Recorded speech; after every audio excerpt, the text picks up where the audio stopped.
இது வந்து yellow plants.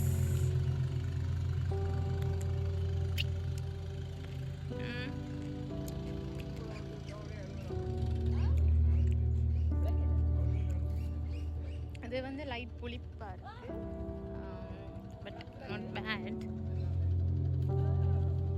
இது வந்து இதுவும் பிளாம்ஸ் தான், ரெட் பிளாம்ஸ்.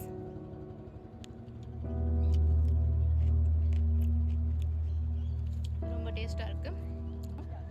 ஆப்பிள் காய்ச்சிருக்கு பாருங்க, ஃப்ரெஷ்ஷாக.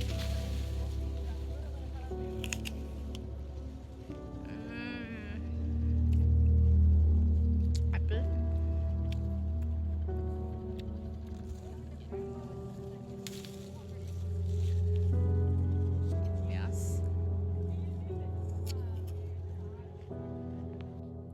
ஒரே ஃபார்மில் 3 வகையான பழங்களை பறிக்கணும்னு ஆசைப்பட்டீங்கன்னா கட்டாயம் இந்த இடத்துக்கு போங்க. இதில் வந்து ஃப்ளாம்ஸ், அப்புறம் வந்து ஆப்பிள், பியாஸ், இந்த 3ம் இருக்குது. கட்டாயம் இந்த இடத்துக்கு போய் என்ஜாய் பண்ணுங்கள். Thank you guys.